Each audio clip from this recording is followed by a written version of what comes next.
parce que san bi saba in kɔnɔ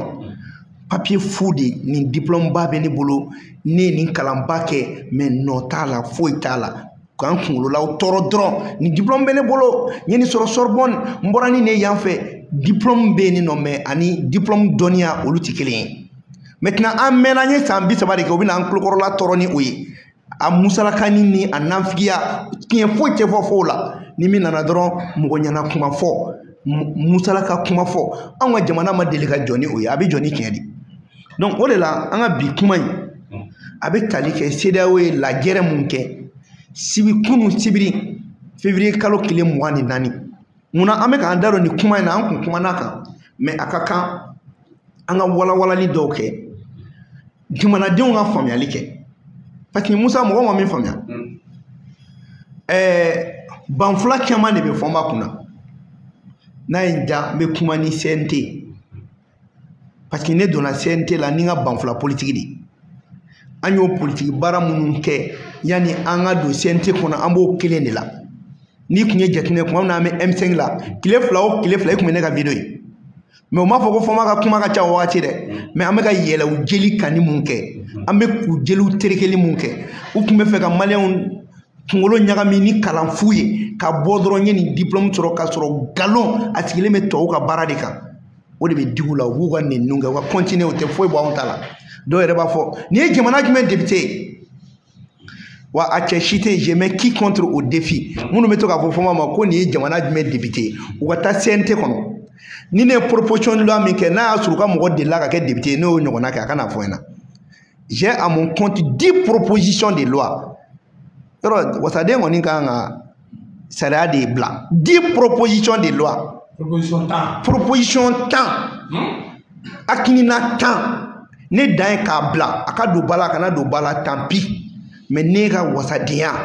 n bɛ n ka jamana min kanu n ye sariyaw ta sariya mun bɛ se ka Mali bɔ nɔgɔ la a sariya dɔ tun ye nin wari dilan in ye a sariya dɔ tun ye an ka sanu donni ye ba la ye a sariya dɔ tun ye ka recrutement volontaire kɛ a sariya dɔ ye ka ordre des géologues créer a sariya dɔ ye ka dugutigiw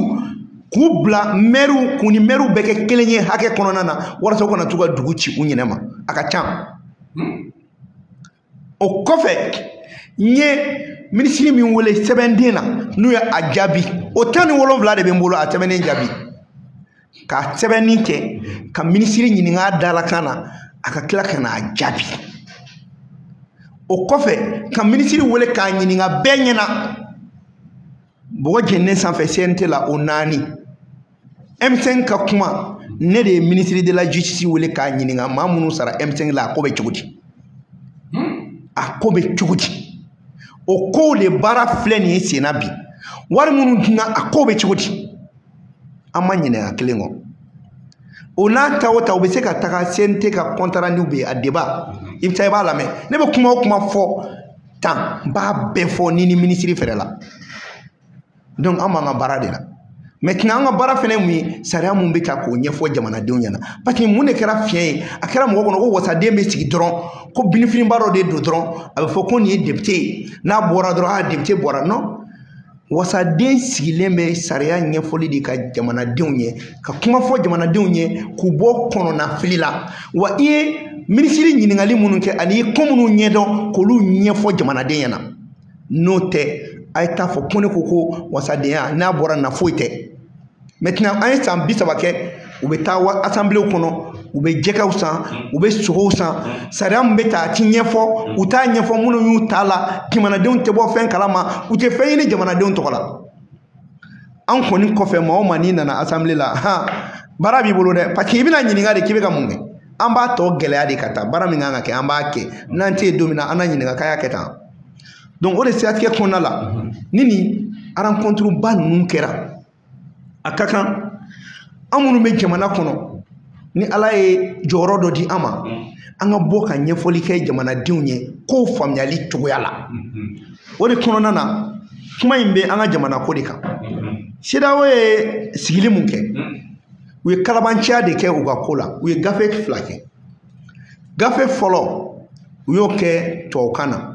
gafe 2nan u y'o kɛ anglɛkan na min bɛ anglɛkan kɔnɔ ani min bɛ tubabukan kɔnɔ olu tɛ kelen ye kelenw tɛ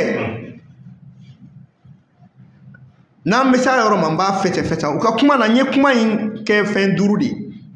n y'a bɛɛ fara ɲɔgɔn kan k'a kɛ fɛn 5 ye a fɔlɔ u ko k'u ye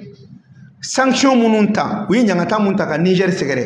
k'u y'a bɛɛ bɔ Niger kan wa fɛnɛ ko hali mɔgɔw donni ani mɔgɔw bɔli k'u ye a bɛɛ wuli ka bɔ Niger kan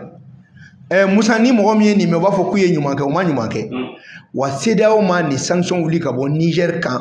k'a ka d'a ye dɛ u kɔnɔna filila de u yɛrɛ ka hɛrɛ de don aw hakili b'a la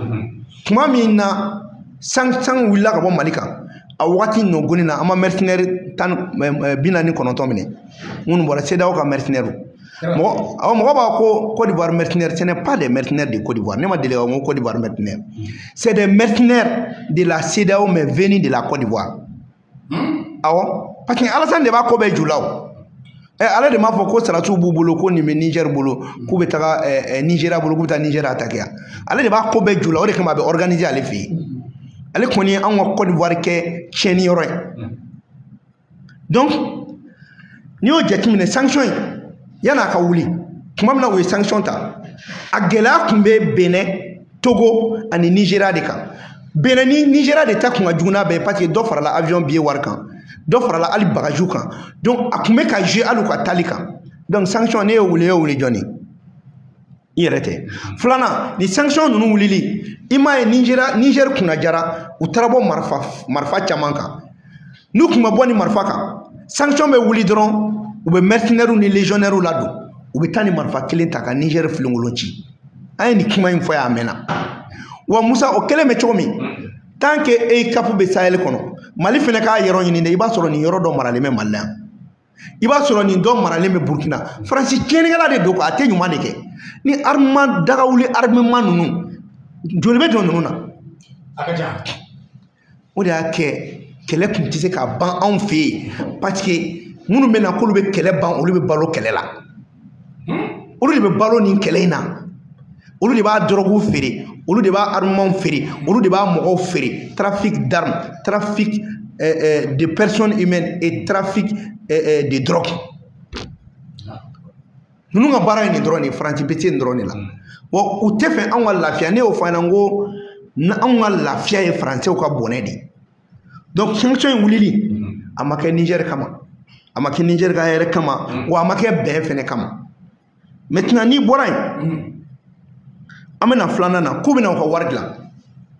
aw yɛrɛ ye juru don aw kan na ko k'aw ka wari tɛ dilan ko fɔ convertibilité a kan ka yɛlɛma cogo minnu na ko fɔ k'o juru don aw kan na Nigeria ma bɛn a ka fɔlɔ ko Faransi ɲin t'a la parce que Nigeria ko a tɛ garanti Faransi fɛ Faransi fɛnɛ n'u ni dalen bɛ a ka Faransi fa kan a y'o bɛn kɛ fɔlɔ donc u bɛna fɔ k'u bɛ wari dilan nin bɛɛ ye manamana kuma de ye pour que an ka population k'a fɔ ko n'a ma ɲɛ u bɛna wari dilan an bɛɛ tɛ to wari kelen dilan yan e ka bailleur de fonds ye Faransi de ye aw ka CEDEAO ka wari bɛɛ bɔ Faransi de kun kɔsɛbɛ na an ma Union africaine yan kɛmɛ sarada wari o wari n'a kun kan ka kɛ budget Union africaine na 90 bɔra Union européenne de la wa u bɛ cogo min na CEDEAO bɛ ten u tɛ k'u yɛrɛ financer Faransi de bɛ k'u financer cɛ on dit que qui paye la ordonnez mɔgɔ min bɛ wari bɔ o de b'a k'i k'a kɛ tan koyi donc e tɛ se k'i yɛrɛ bɔ o la maintenant sabanan min y'a la kojugumayɔrɔ ye u ka version française kɔnɔ u ko k'u ye sanction wuli mais version anglaise u y'a sɛbɛn Mali ta la ko pour le Mali ko ils ont levé les sanctions de recrutement des professionnels kun Mali dɔrɔn na u mago bɛ jɔ professionnel minnu na pour que u ka baara kɛ CEDEAO kɔnɔ k'u y'o sanction wuli a bɛ nin kɔrɔ dɔn a ye jamana ka kɛbɛ minnu kɔ f'u taara CEDEAO ka rencontre la CEDEAO bɛ fɛ ka yamaruya d'a yɛrɛ ma ka ninnu de ta Mali tɔgɔ la u ka tila ka Mali filenkolon ci CEDEAO bɛ fɛ a yɛrɛ de ka mɔgɔ ta k'a fɔ k'a ye sanction bɔ yen recrutement des professionnels kan wa a yɛrɛ bɛ tila ka mɔgɔ dɔw ta ko ninnu ye maliyɛnw ye o de y'a kɛ u y'a kɛ français la u m'a kɛ o y'a kɛ anglais la u m'a kɛ français la mais autorités bɛ nin bɛɛ kalama maintenant kuma in kɔrɔ ye mun ye n'i ye nin ta k'a jateminɛ i b'a ye k'a fɔ ko minnu taara CEDEAO rencontré u ye jamana premier ministre kɛ u ye jamana ministre baw kɛ u ye place ba sɔrɔ jamana kɔnɔ u ye tɔgɔ ba sɔrɔ jamana kɔnɔ CEDEAO bɛ tila k'olu de wele ka taa ka réunion na ka tila k'i jɔ k'e bɛna maliyɛnw ta baara la ne ye mun fɔ aw ɲɛna ne m'a fɔ aw ɲɛna ko minnu bɛ yan nɔ k'an kana bɔ CEDEAO la minnu bɛ yan k'an tɛ bɔ accord d'Alger la minnu b'a fɔ ko MINUSMA tali man d'a ye wallahi a bɛɛ wari CEDEAO de bɛ nin bɛɛ sara wa kuma in filɛ nin ye aw ɲɛkɔrɔ dɛ ko minnu bɛ wuli ka jɔ la olu ka maa minnu taara ninnu rencontrer CEDEAO bɛ fɛ k'olu de ta au nom du Mali k'u bila Mali tɔgɔ la k'u kɛ Mali ka baarakɛlaw ye CEDEAO kɔnɔ o kuma de kɔrɔ ye nin ye u ma dan o ma o kɛra k'a fɔ ka kuma la u ma min fɔ tubabukan na ko tubabukan na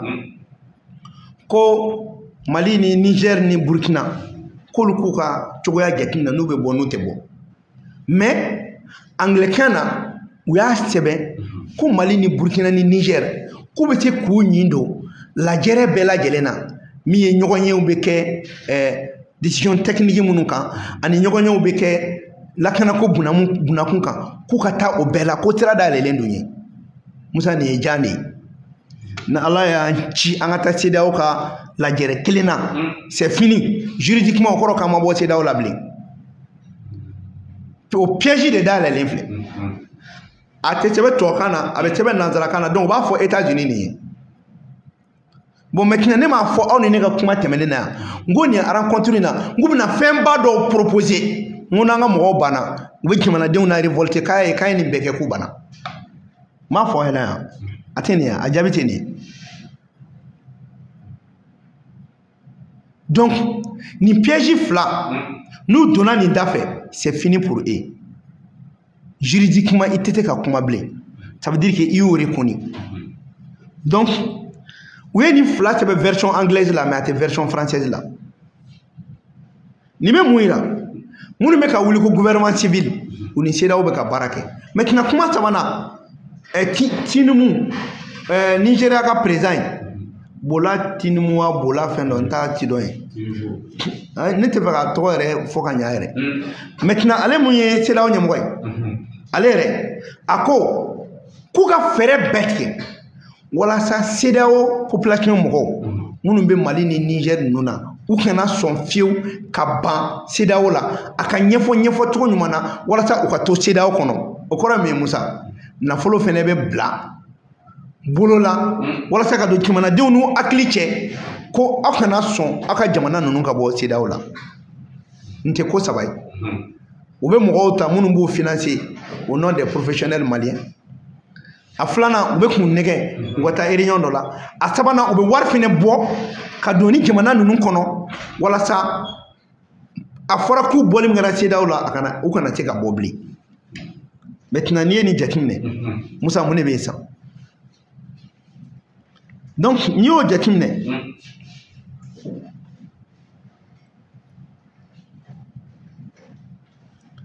n'i ye nin bɛɛ fara ɲɔgɔn kan i bɛ n'a ye Mali ni Niger ni Burkina kan ka kangari de da CEDEAO ye n'a ma ɲa k'u ko k'u bɔra CEDEAO la kama u kana sigi k'u ka kuma fɔ bilen kelen filanan Mali ka kangari da CEDEAO ye ale ka a ye maa o maa gɛn ni mandat d'arrêt b'a la o yɛrɛ dɔrɔn tɛ dɛ CEDEAO tɛ ka mɔgɔ si ta k'a y'o ta Mali tɔgɔ la parce que an t'u ka tɔn na parce que n'u ye ninnu fɔ i bɛ taa sɔrɔ poste miɛtɔ dɔw bɛ yen u n'o dɔw yɛrɛ bɛ se ka kuma a n'a ko ɲɛnabɔra an b'aw ta i bɛ taa sɔrɔ hali ni minnu ye ɲɔgɔn ye olu tɛ dɛ mais maa dɔw bɛ sɔrɔ anw yɛrɛw cɛla minnu bɛ k'u ka baara kɛ u b'a fɔ ko n'an ye nin fɔ an bɛ aw ta parce que Musa an bɛ min f'i ɲɛna maliyɛn caman tolen don wariko la dɛ u ɲɛ ni wari ɲɛ o ye kɔrɔmugu ni tasuma ye olu yɛrɛ bɛ ɲinɛ k'a fɔ k'olu yɛrɛ de ye wari ye mɔgɔ min b'i kunkolo la o de ye wari ye e yɛrɛ bɛ se mun na o de ye wari ye mais maa min bɛna wari d'i ma a bɛna wari di e ma parce que e ka nafa dɔ de kama o maintenant a bɛ wari di e ma k'e bɛ nafa min sɔrɔ ale bɛ min sɔrɔ e t'o sɔrɔ o e Musa mana na fɔ ne ɲɛna sa ko fɔ ma n bɛna $500,000 d'e ma ne bɛ mun bila n kunkolo la ne b'a fɔ n k'i bɛ fɛ n ka mun de k'i ye parce que o kɔrɔ k'e bɛ min sɔrɔ o ka ca ni ne ta in ye o sinon n'e tɛ fɛn sɔrɔ e bɛ n'o di ne ma ka da kun jumɛn kan e bɛna di ne ma ka da kun jumɛn kan o diɲɛ sirilen bɛ nin kan donc o natabaw fana bɛ an ka fɛnw cɛla o maa kalan minnu tɔgɔ kalannen tɔgɔ bɛ minnu na parce que Musa an kana ɲɔgɔn nɛgɛ diplôme tigi de ka ca Mali la mais maa kalannen man ca ne ma tigɛ mɔgɔ la min bɛ taa f'i ɲɛna ko professorat bɛ n bolo dɛ doctorat bɛ n bolo dɛ mais a ye mun de ɲa ce n'est pas le diplôme ce n'est pas le titre c'est la connaissance c'est la valeur intrinsèque i bɛ se mun na i ye mun kalan i bɛ se k'o waleya cogo di maintenant e y'a kalan papier b'e bolo mais papier min bɛ e bolo e sera ka mun de kɛ k'o bayɛlɛma jamanadenw ye est-ce que n'a y'a sɔrɔ nin diplôme baden minnu bɛ yen nin professorat baden minnu bɛ yen nin titre baden minnu bɛ yen ko nin ye tiɲɛ ye ni tiɲɛ yɛrɛ don anw bɛ se ka san 30 kɛ cogo di nin cogo in na Musa o kalan ye mun ɲa mun b'an kulokɔrɔla tɔɔrɔ o de bɛ wuli non bɛɛ man k'i da don kuma na a t'a to an kulokɔrɔla ka buda Sunjata ye marali kɛ yan nin nɔ a tun bɛ université dɔ la wa a taara Sorbonne na Babukunci ye marali kɛ a taara kalan kɛ yɔrɔ jumɛn Kanku Musa ye marali kɛ a taara min a ye diplôme dɔ tun b'a bolo dugutigi minnu b'aw fɛ yen n'o bɛ k'aw ka dugu mara diplôme jumɛn b'u bolo mais o m'aw ka duguw mara fo ka aw bɛnbaw bɔra k'olu to yen nɔ dugu in kun tɛ yan ka sɔrɔ maa ma taa ekɔli o tuma na kalan daminɛna bi de yan a bɛna an kulokɔrɔla tɔɔrɔ mun na nin diplôme bɛ n bolo nin a bɛ e bolo ne tɛ se ka sɛ yɛlɛma ka kɛ jakuma ye e bɛ se mun de la e ko k'e kalanna hali fini min bɛ e bolo e tɛ se k'o ɲigin ji la o kalan ye mun de ɲa mɔgɔ bɛ kalan de fɛn ka k'i kunkolo so kɔnɔ min bɛ nafa ɲa e ye min bɛ nafa ɲa i bɔnna ye mun bɛ nafa ɲa jamana ye an k'an yɛrɛ ɲininka sa anw ye nin kalanba in kɛ ka nin diplôme ba in minɛ a ye nafa jumɛn ɲa an ka jamana ye kuma fu dɔrɔn Mali ye mɔgɔ kananiba bɛ Mali la Mali ye duguba ye an bɔra Sunjata la an bɔra Sumaworo la mais a nafa kɛra jumɛn ye bi anw ka jamana in cogoya lajɛ i b'i jigi da min kan k'o kalannen don n'i m'i kɔlɔsi o b'i jigi kari i b'a fɔ i ka sa u nana an tɔɔrɔ kalan tɛ u taara kan de kalan kan diplôme de b'u bolo u ma kalan kɛ a caman bɛ yen u ma kalan kɛ Musa ne de y'a f'i ɲɛna bi gɛlɛya intellectuel ko gɛlɛya bɛ Mali la le Mali a des problèmes de cadre aujourd'hui wallahi billahi n bɛ ka tiɲɛ de f'i ɲɛna mais kalan tɛ o diplôme de b'u bolo diplôme ni kalan tɛ kelen ye diplôme bɛ n bolo ani kalannen don o ye fɛn fila de ye ne m'o misali di e ma wa caman bɛ taa n'u ka diplôme ye i bɛ na an b'a kɔrɔbɔ k'a ɲɛnabɔ on invite minnu ko doctorat b'u bolo minnu ko professorat b'u bolo minnu ko diplôme b'u bolo i bɛ na i b'u sigi u ye mun sɛbɛn u ka papier kan u ka CV kan i bɛ texte kɛ u kun o la u bɛ zoro minɛ u tun tɛ moyenne sɔrɔ diplôme b'u bolo u bɛ na n'a ye k'a fɔ ne ye nin diplôme sɔrɔ u yɛrɛ bɛ mun sɛbɛn u ka papier la médecine na i b'u u ɲininka o la wa u tɛ moyenne sɔrɔ parce que fɛn fu de b'a kɔnɔ papier fu de don fɛn bɛ kunkolo kɔnɔ o tɛ se ka taa o an ye kunkolo de bila k'a kɛ papier ye an tugura Faransi ka o de kɔ yɔrɔ jɔsila bɛ baara min kɛ o Musa mɔgɔ caman bɛ u b'o baara ɲɔgɔnna kɛ yan munna an tɛ sara kɛ i bɛ baara min kɛ yen k'o sara di ma mais munna an ka sara kɛra ko diplôme de o de ye bɛɛ bila diplôme suyɛnni na parce que ni diplôme min t'i bolo o wari tɛ d'i ma maintenant e bɛ diplôme de sɔrɔ mais a tɛ fɔ ko connaissance min b'i la dɛ ko diplôme i bɛna dɔrɔn i sigilen bɛ e bɛ fɛn caman dɔn dɔ bɛna dɔrɔn k'a bɔra Faransi ko doctorat b'a bolo u bɛ décret bɔ u bɛ bila e ɲɛfɛ k'a sɔrɔ dɔnniya t'a la maintenant jamana min bɛ o jamana ye san 30 de k'o la o mɔgɔ caman de dilanna san 30 diplôme de b'u bolo mais fɛn t'u kunkolo la n'o jamana kɛra o jamana modèle ye olu de bɛ bɔ maa kalannen tɔgɔ de b'u la kalannenw tɛ o de kama Musa anw tɛ kojaw ye diɲɛ fara lahara kan parce que anw bɛ kurusi de bɔ u la k'a yira k'a fɔ i bɛ e kun ko nin diplôme b'i bolo a ye nafa jumɛn ɲa n'a ko diplôme ko ye tiɲɛ ye a ye bɔ an ka nafa ye kɛ maintenant san 30 professorat b'aw bolo doctorat b'aw bolo jamana binna kalan tɛ jamana la foyi tɛ jamana la nafolo tɛ ka sɔrɔ an bɛ jɔnya la nin fɛn bɛɛ bɛ yen aw dɛsɛra san 3 transition nalen filɛ k'o wuli k'o jɔ professorat de bɛ Hakim bolo wa doctorat b'a bolo wa maintenant a tɛ politique jɔyɔrɔ dɔ la a bɛ président min na bi professeur dɔ ma tɛmɛ ale ɲɛ yan o professorat o impact kɛra mun ye Mali ka dɔnniya kan maintenant ni min nana wuli dɔrɔn bɛ n'i jɔ a yɛrɛ bɛ nin bɛɛ la diplôme jumɛn b'a bolo a ye taa aw mɔgɔ fɛ u taara kan de kalan diplôme de b'u bolo mais kalan tɛ kunkolo kɔnɔ wa aw kana maliyɛnw kana jɔ u yɛrɛ la u bɛ mun dɔn u kunkolo la u bɛ se mun na jamana bɛ baara ni o de jamana tɛ baara ni maa si ka diplôme ye jamana bɛ baara n'i ka dɔnniya de i bɛ se mun na k'a kɛ pratique la sur le terrain o de kama an b'a fɔ Hakimi ɲɛna u ka décret ta décret d'urgence maa tɛ bɔ maa tɛ dun kalo 3 u damana bɛɛ maintenant mouvement fɛn bɛ wuli ko n sɔnna n ma sɔn u ka fɛɛrɛ tigɛ a la cɛ Musa an ka Faransi gɛn ka MINUSMA gɛn ka bɔ G5 Sahel la k'an kɔ da Algérie la anw ka sokɔnɔ mɔgɔw olu ka wuli k'u bɛ Faransi ka baara kɛ anw ɲɛ na mais i m'o i yɛrɛ la Musa l'état est fort jamana l'état est fort kuma tɛ koyi se bɛɛ bɛ jamana ye i mana kɛ diɲɛ maa o maa ye hali k'i to tiɲɛ kan jamana bɛ se k'a ka jamanaya yira i la k'i bila situation dɔ la i b'i yɛrɛ ɲini min na aw bɛ bɔ jamana de ka sarasu bɛ k'aw lakana a caman yɛrɛ bɛ jamana ka wari de bɛ ka d'u ma halisa o jamana kelen ye o bɛɛ kɛ e bɛ bɔ ko fo jamana ka firi o de la an b'a fɔ dans ces 3 pays là particulièrement jamana in kɔnɔ il faut qu'ils prennent un code de déontologie de défense patriotique déjà a b'an ka article 24 kɔnɔ ko bɛɛ kan ka jamana dɛmɛ ko bɛɛ kan ka wuli k'i jɔ jamana ye mais e ka liberté d'expression e ma sera o ka kuma dɔ mɛn yan ko ka fɛɛrɛ kɛ mankan mun bɛ an ni ɲɔgɔn cɛ mankan tɛ anw ni ɲɔgɔn cɛ anw ka mankan an y'o ban an ye MINUSMA ban an bɛ dialogue interne na bi maa tɛna fɛn fɔ anw ɲɛna minnu gɛnnen don ka taa u gɛnna u ye ko dɔ de kɛ u kana kɛ bon maintenant sisan ni nin baara bɛna daminɛ i b'a ye réunion bɛ ka kɛ Faransi ye maliyɛn minnu y'a nɛni yan u bɛ ka réseau d'u ma u bɛ ka kɛnɛ d'u ma u bɛ bɔ ka fanga lagosi u bɛ bɔ courant tɛ yen nin tɛ yen nin bɛ yen n'aw tun bɛ se fɛn na san 30 a ye mun kɛ courant ko la a ye mun kɛ courant ko la san 30 a bɛ ka courant fonctionner ni carburant de ye jamana jumɛn énergie bɛ taa ni carburant ye donc o la an b'a fɔ n ko o décision ninnu ta ka tila ka f'u ɲɛna u k'an ka wari dilan wari ka dilan joona Musa an bɛ min fɔ mɔgɔw ɲɛna wari dilan tɛ k'e taara wari kalan kɛ dɛ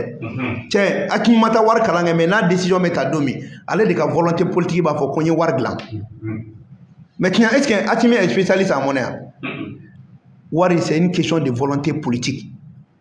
n'a ye politique ja a b'a fɔ n ye n ka wari dilan wa n'a ko k'a ye wari dilan don min na a b'a papier ta a bɛ taa wasabulon na wasadenw b'a voter k'an sɔnna ko nin y'an ka wari ye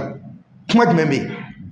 u kana mɔgɔw kulukɔrɔla tɔɔrɔ wariko kuma tɛ ko e taara wariko kalan kɛ e taara wariko kalan kɛ e de kelen b'a dun wa an bɛɛ tɛ ka wari kelen ɲini yan an bɛ ka wari ɲini k'an mako ɲɛ a la e ko ko e de kalanna wariko la i kalanna min na o ye ko wɛrɛ de mais wariko kuma bɛɛ b'o fɔ parce que bɛɛ mago bɛ wari la maintenant an bɛ min fɔ maliyɛnw ye ka maliyɛnw hakili sigi bɛɛ k'a bila i kunkolo la ko Mali bɛ yɔrɔ min na an bɛ i ye mɔ a la fɔlɔ kɔrɔ k'an ma bɔ franc CFA la fɔlɔ an b'a fɔ ten dɛ fɔlɔ o kuma n'a kɔrɔ bɛ ɲɔgɔn na fɔlɔ de don an ma bɔ a la fɔlɔ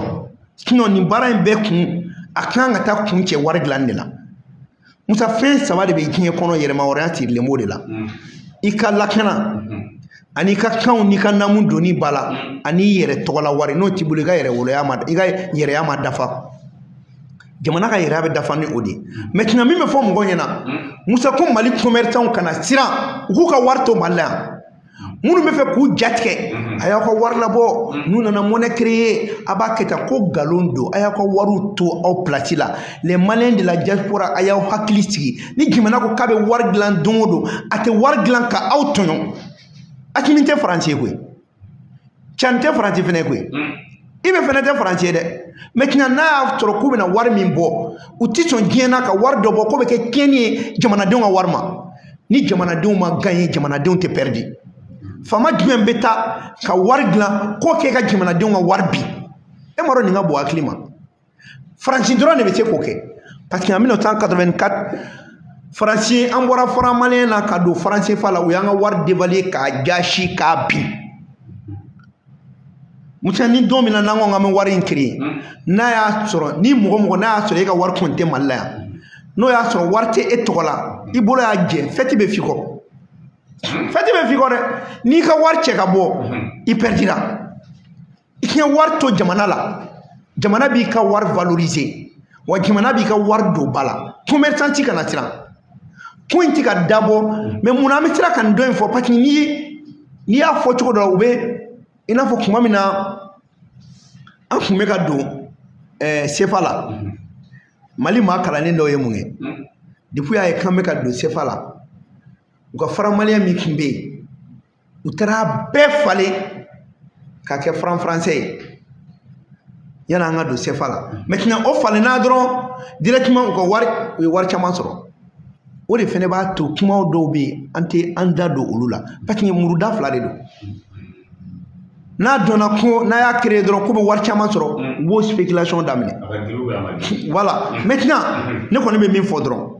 akara malien yi akara burkinabé yi akara nigérien yi uku akriski nim président nunu te wala ya foita mi meke dekunye uka jamana uma war mana do fe a série donné no koy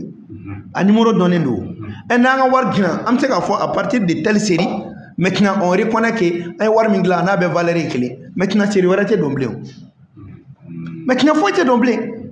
o min donné do à cette date là o ko bané o bejo donc commerçant kana tira mo ci gani ga war la bo ayo ko war dun an nga war dun an jamana la ni war kera bo fen san wo san atike gachi awma mais war ma bo folo mais ate fo war atina fo war te bore o te tin war me bo ni wari ma bo koro kan kele fudi ke tiens à partir du moment que Niger présent o kokun war be glan ay da lay ko ala ko war be glan o tina bo ka galon tike ko wana be kuma num be kuma kele ne fo mais mo war de ma bo folo ambu ka français fa la folo mo ci kena siran war mbo bulu malila aya ko war dun anyema kana ko war cheka bo aya to ya mais kina abkla ka au nafa ya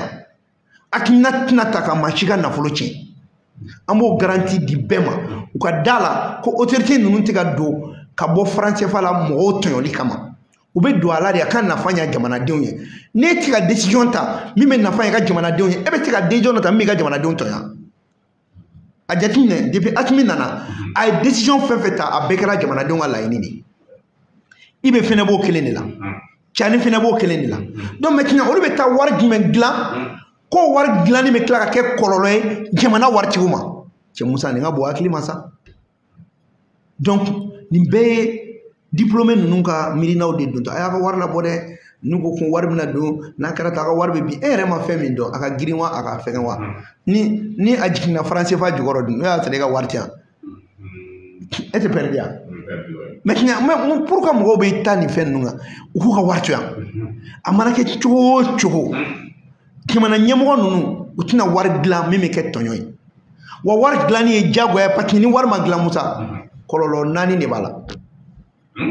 a folo nama war glan ante bo terrorisme kele kono parce que France be war mendi awma ba doubler ka do di terrorisme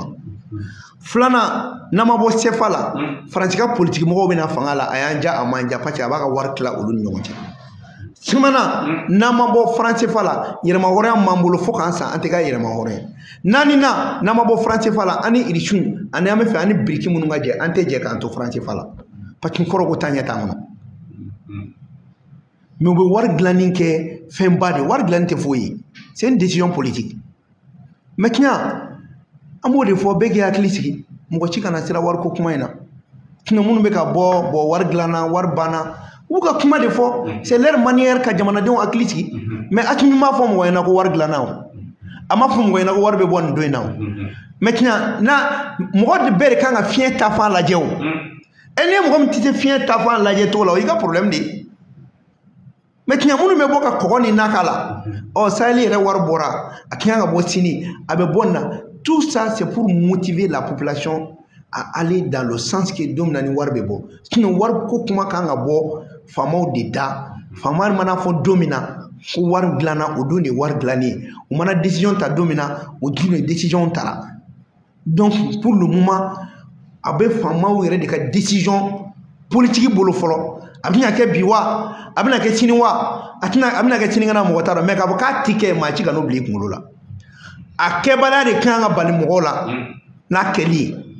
parce que yame sira min kan a kan ka taa labaw de kan wari dilan tɛ koba ye donc tun bɛ fɛ ko kan ka kuma surunya yɔrɔ ye pour que ka fɔ bɛɛ lajɛlen ɲɛna Musa maliyɛnw an k'an bolo di ɲɔgɔn ma an bɛɛ de ye fa kelen ye an bɛɛ de ye ba kelen ye Musa maliyɛn min bɛ wuli k'i bɛ Mali firi k'i bɛ dɛmɛ Faransi fɛ k'i bɛ jumɛn CEDEAO fɛ i hinɛ de bɛ ne minɛ bilahi parce que diɲɛ t'i ye lahara t'i ye wallahi diɲɛ t'i ye wa lahara t'i ye Musa e ka jateminɛ kɛ depuis Faransi donna anw fɛ depuis 1887 1888 1889 jusqu'à 1900 san muri mɔgɔ joli sara tubabuw ka jɔnya bolo an k'o to yen nɔ rébellion joli kɛra Mali la an k'o to yen nɔ les 10 dernières années mɔgɔ joli sara mais tiɲɛ nin bɛɛ ye parce que u bɛ fɛ k'an mara n'an ko k'an bɛ bɔ o mara kɔnɔ n'i ko k'an tɛ b'o la i hinɛ kan ka mɔgɔ minɛ quoi i kan ka ɲugu hali ka kalan na diɲɛ bɛɛ ka laɲini ye i yɛrɛ ka lafiya de mais k'e ka laɲini kɛ ka t'i siri mɔgɔ dɔw la n bɛ to k'o de fɔ ni banni kɛra anw fɛ yen an bɛɛ bɛ taa bannikɛyɔrɔ la ni denkuli bɛ yen an bɛɛ bɛ taa den na mais jamana ko de bɛ e tɛ sɔrɔ jamana ko la o de y'a to Musa n y'a fɔ bɛɛ na n ko le M5 RP c'est un état d'esprit ce n'est pas un individu état d'esprit min do jamana jɔ état d'esprit de do